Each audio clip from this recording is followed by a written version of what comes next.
and you guys have this close bond on screen. So, two things: A, how did you and Emil work together, and how did you guys put them together uh, to create that chemistry that they had? I mean, from the minute I read this script, The Motel Life, I was blown away by the. I was immediately touched. I knew Emil Hirsch was cast as Frank, who's an actor that I've known for a while, and I actually went up to at a party 10 years before, and he reminded me of me when I started acting because Emil's about 11 years younger than me, and I said, you have a real honest you have chops, man, and I want to play. I think we should play brothers one day, and that was 10 years ago. And then there was a movie that we all ultimately didn't end up doing together, but we were going to play brothers. And then this movie came, and I read this script, and I was blown away. I thought it was by far the best material I'd read all year. I was coming from working with Sofia Coppola on Somewhere, and I was starting to get sent a lot of scripts again, so I was cool again, I guess. And Motel Life was the one I wanted, and these guys made me wait a little while till they gave me the part of Jerry Lee, but ultimately came around. But it was one of the best scripts I'd read. It's a movie Emil's brilliant in, I think, and um, these brothers would do anything for each other. They're kind of the moms, the dads, the sisters. They didn't have anybody else, so they've done everything for each other. It's interesting because in the movie they never fight. There's a lot of underlying tension, but at the same time they love each other, and the movie comes full circle, I think, by the end.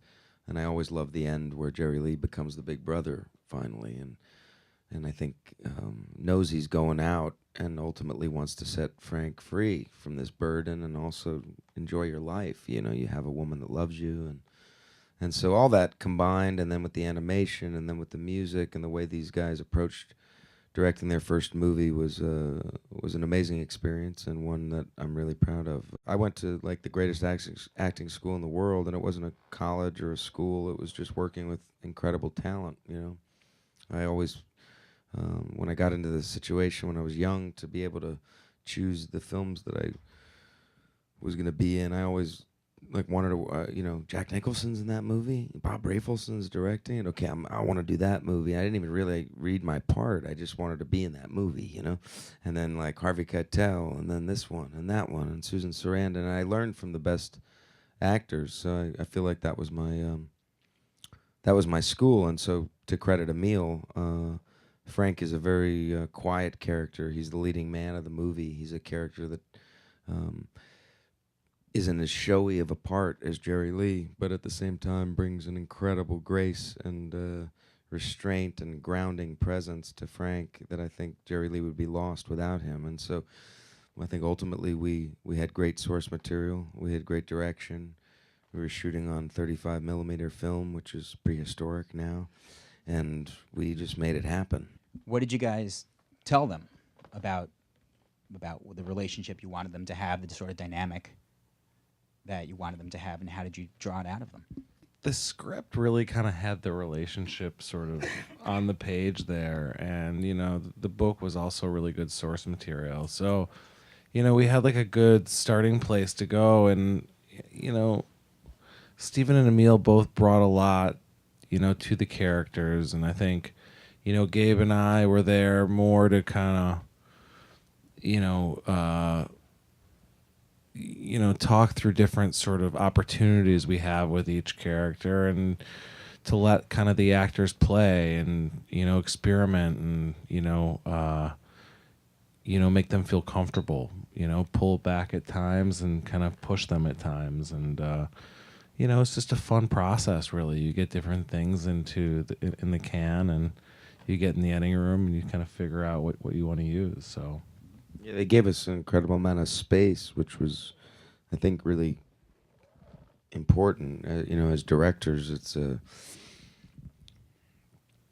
interesting thing. I think when they saw us that we were focused and grooving and in it, there wasn't much to maybe say, But at the same time, there were certain scenes that were more confusing for me, and I got great direction from these guys. And being brothers, they both are different people, and had different insight and really incredible nuance. Kind of, Gabe would come in with a great idea, and Alan would come in with the ideas, and sometimes I'd get confused. I'd be like, well, I got to do one for you, Alan, and then I'll do one for Gabe with his great note, but I don't know how to do both together.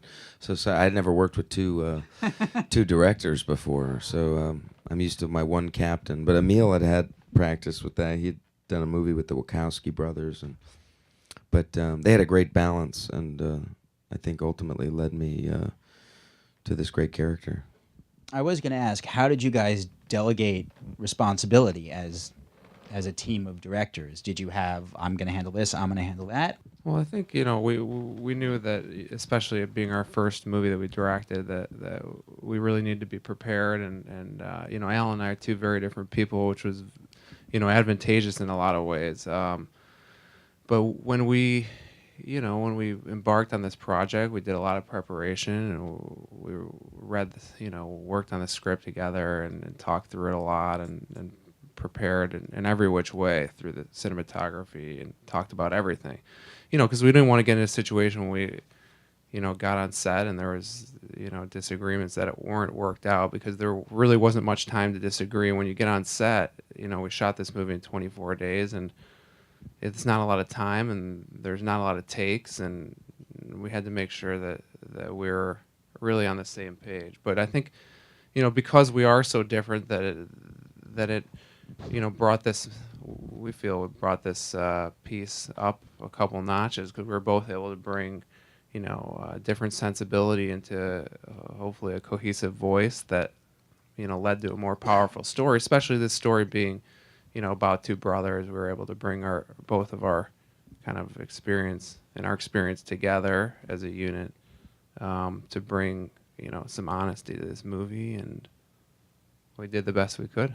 There's an undercurrent of the American outlaw in this film. Can you tell me something about that, how you guys approached that, why that was appealing? Was that particularly appealing to you to play? Yeah, that's something that really appealed to us, in reading the source material. It really felt like an outlaw Western, sort of tonally, and, taking place in Reno, and sort of had that Old West vibe to it, and also kind of with the music and sort of how we were looking at sort of the music. We love these kind of like Western sort of rock and roll, country rock and roll bands, and people from sort of that time. So we definitely wanted to embrace that sort of outlaw feel, and without sort of forcing it. We definitely really liked sort of that tonality, and tried to infuse it into the movie as much as we could. Yeah, one of my favorite lines in the movie is when Jerry Lee tells Frank, you're the loneliest guy I know. Everybody says that. It's kind of a very, if you think of some of the great Westerns, there's always kind of that loner character, that doesn't really talk much, and, doesn't express himself verbally. And I think, in a way, Frank is kind of one of those Western characters but he's able to really bring a lot of emotion. You could see it in a lot of the subtext. Did you enjoy playing that? Was that an appealing thing? Oh, great! I get to be an outlaw. I never really saw Jerry Lee as like an outlaw, but I definitely agree with the Western fable kind of influence of this book and Reno, and in a way, I guess he is an outlaw on the run because of what he did in the beginning of the film. But I always saw Jerry Lee as a character that was hard to play, because he was these two guys are like diamonds in the rough. They're both incredibly talented people. They're very rich in all the important ways. They have honor and love and support and this incredible relationship, yet they were given not a pretty picture, going, not a great chance in life. So they start to dream. I think Jerry Lee is a guy that, when we meet him, he's at ground zero. He's now, his bad luck that's already kind of affected his own life is now coming on to someone else's life, and he's taken an innocent person's life, even though it was a complete accident. But I think we meet a guy that is tired of being a nuisance, is tired of being a burden on Frank, is tired of being a burden to other people, and he wants to be the guy that gets Marge at the end of the movie. He wants to strike oil and get rich, and he wants to have a chance. But ultimately, I think he's happy going out, because I think he ultimately, the arc of the character becomes the big brother. The wisdom comes through, and he sets Frank on a mission, on a path of hopefully a path of glory. You know, because Frank deserves that. He's been an incredible brother to Jerry Lee. So for me, I didn't really see him as an outlaw. I saw him as a tragic character that is a good person, is smart, is talented, is just kind of makes some bad decisions and has been unlucky in his life. And you know, that's I found him to be an incredible, endearing character, and that's why I really wanted to play him. I think he was very much of his world, this down and out world that you guys painted. Can you tell me about that, from styling it to the locations you found, and just how you created this outlier community? Yeah, you know, we didn't have to work too hard to create a down and out world. Reno kind of supplies it for you, kind of right there on a platter. You know, and with the costumes and the styling in general, I think that Gabe and I were really conscious of not getting too cute with all of that, and kind of really trying to make it feel super period. We wanted it to feel timeless. So, you know, it definitely is, you know, based in the 90s. But, you know, we didn't want to draw too much attention to that. And, you know, we shot on film, which I think kind of creates this extra weight that makes it feel, you know, a little bit like the movies from the 70s. And kind of that adds some more weight to it. But, you know, we were just trying to sort of have an overall feeling and tone to the piece, but not draw too much attention to it. And, you know, to add to that, I think, you know, we also didn't want to focus on the fact that these guys were, like, you know, living on the fringes. You know, that they were, you know, bad people struggling. You know, that's not really what this movie's about. I think more so it's more of a universal story. It's, you know, about these brothers, just brothers and family, and it's not really about, like, dwelling on the fact that these guys have nothing, and sort of feeling sympathy for the fact that these guys have been dealt a bad hand. It's not we really didn't want to dwell on that, and more about kind of the beauty and kind of tragedy of this relationship. How about the animation? Was that always the plan to use? Was that an epiphany at some point? Was that written into the script? Yeah, the animation was a process. You know, there were stories in the script that Frank told his brother Jerry Lee, and you know, one of the challenges for us was to really find the right essence of the stories, because the stories were long-winded and they kind of went on like you can do in a novel. But you know, when you're doing it in a film, you got to be much more efficient with the stories and what you want to say and how you want to tell them. And you know, we had to kind of choose our moments in the stories that really pertain to the screenplay and sort of what was happening in the boy's life in those moments. And then kind of once we did that and chose the verbiage, the process of sort of finding the right animation style that really fit with the movie, and kind of it allowed the audience to escape and feel like they were in a whole new world, but at the same time didn't take them so far out of the story that you felt like you were in a totally different movie. So we had to kind of really find that balance with the animation. And you know, I think I'm pretty pleased with sort of where we ended up there. I think it really opens the story up and makes it feel bigger, and I think it really allows you into these boys' world. And I think at the same time, you're able to kind of come in and out of the story and not feel too stifled, you know. Mike Smith is the animator. He's an awesome artist that the boys kind of, I guess you guys audition different animators, but he comes from Portland. He's English, but he's a really talented guy, and I think brought a lot to the Jerry Lee performance, because I got all these great pictures that I saw, and I can't draw for shit. He did the stills as well? That were Yeah, he did all the drawings, all the animation. He did one other movie, Natural Born Killers. He did the animation in that film for Oliver Stone, but he's a talented dude. I still haven't met him. I really would like to meet him. You guys got to hook that up. He really got into it, you know. I mean, he worked about as hard for us as he would for 2 movies. He really kind of got very passionate about this and fell in love with the material and fell in love with kind of being Jerry Lee, you know, and sort of animating this. So he really kind of got into the character too, which was really fun. You know, it made the whole experience more fun. And it's always great when people are really passionate about making the movie, you know.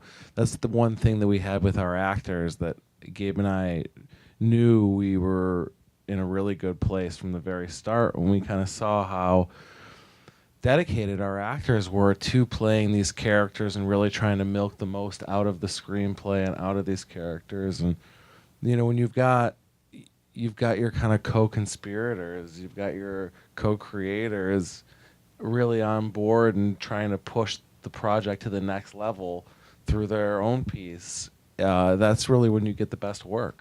You got Chris Christopherson to be in the film, and his personal body of work mirrors this world and the sentiment as well. He was on the road, and he was like on the road with his band, and he passed on the movie, and I didn't understand that, so I called his manager and I said, well, what do you mean? You know, I mean, we'll make it easy for him. He's got to do these scenes. He'd be so good in this movie. And I called the manager and I said, please get a personal message to Chris saying that, because I'd worked with him on Blade years ago, and he's my friend, and I just thought he'd be great in this part as Earl Hurley. I don't even get to work with him in the movie, but I thought he would add a great iconic thing to the film. So he ultimately he came, and he was tired, but he did those scenes, and we got him. And he actually on stage, I guess the other night in L.A., said this was his finest film he's ever been a part of, and he said we could use that quote. So I've been using it everywhere. I've been using it on live TV all day today. I just love this piece, and so as an actor playing Jerry Lee, I thought, well, you know, you're a team player. You become part of the team. So I thought, you know, let's make it as good as it can be. I mean, that's what making a movie's about. Is, to me, the interesting films are when everybody's on the same team and doing it. It's not about a paycheck or this or that, or it's about, okay, this is a great piece of material. Let's get this movie made and let's get it seen. And we all kind of, you know, that's what I find about independent film that's more exciting than Hollywood movies, is that people work harder and they care more, and then the movie makes you feel more, ultimately.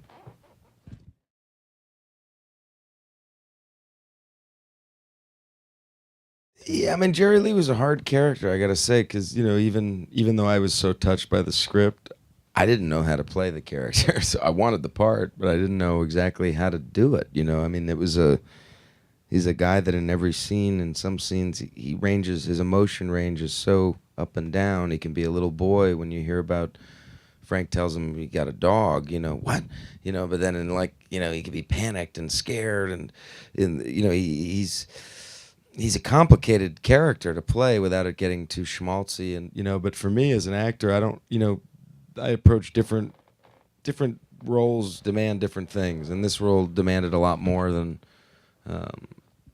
other roles, but I don't really follow one particular method. I do go home at night, and I did, you know, I was able to have my leg, and I was able to, you know, eat something and go to bed, but, you know, at the same time, living with Jerry Lee and that character was definitely stayed with me through those 24 days or the 5 weeks that we were, you know, the couple weeks of rehearsal before, and he was a character that I needed to stay focused on, because it's not one that you can just phone in. It demands a lot more emotion, a lot more sensitivity, and I guess that's what I fell in love with him on the page, is that he was smart, he was talented, he had wisdom, he was sensitive, he was broken, he's a little boy.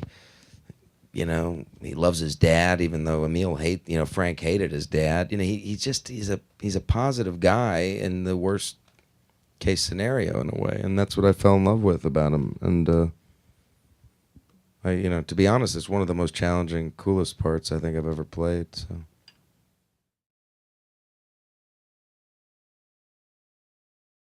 I get it. So basically, what happened is Jerry Lee gets run over by a train. They come back, get out of the hospital, and then they started living in motels from that point. So they were kind of off the grid because the thing that happens in Reno and kind of why it's such an interesting place and a great place for this movie is there's a whole community of people that live in hotels kind of month to month. Motels, yeah. I'm sorry, motels month to month. And that's really how they live. And you can kind of do that and pay cash and no one ever knows anything about sort of who you are or what you're doing. And you can kind of live. These guys don't have Amex or credit, I don't think. You know, you can live under the radar. So ever since that accident, they basically have just been living in motels.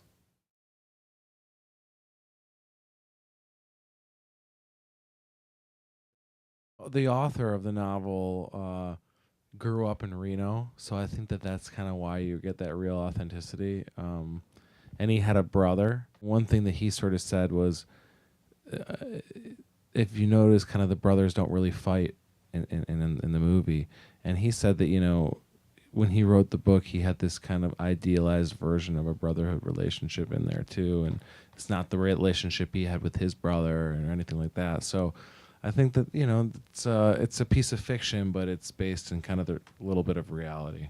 They never fight. Yeah, that's one thing Emil always talks about is that they never, you know, there's that restrained thing. I'm sure Frank wants to say a lot to Jerry Lee, but never does, you know. And that was what I thought was really refreshing about this relationship was that, you know, in movies you tend to see the the big, you know, the big fight scene and, you know, and then they try to have amends. What's so beautiful, I think, about Frank and Jerry Lee, and you look at like the scene, like the shower scene, which is one of my favorite scenes in the movie. There's an undeniable love for each other. That's all they got, you know, and that's what I thought was so refreshing. I have a brother in real life, and I'm dying for my brother Andrew to see this movie because he hasn't seen it yet, and I don't see him a lot because I'm always gone, and he lives in Nashville, and it makes me want to even be closer to my brother because I love my brother and we have a great relationship, but we haven't seen each other in a long time, you know, and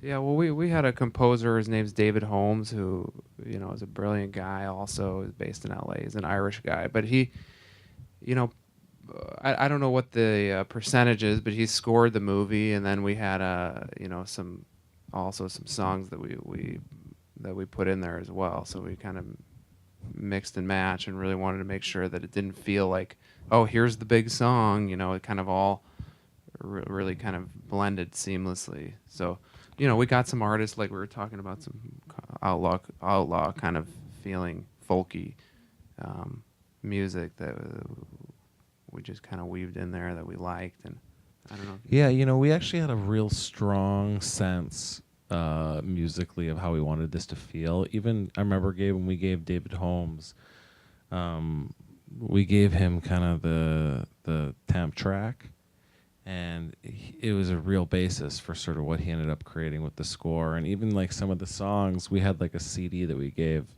Emil and Steven before the movie started shooting, and we actually used songs from the kind of inspirational CD in the final soundtrack. So, you know, I think the big thing for us was we wanted to have a score song combo, you know, sound to the film, and we just wanted to have it kind of seamlessly kind of work together.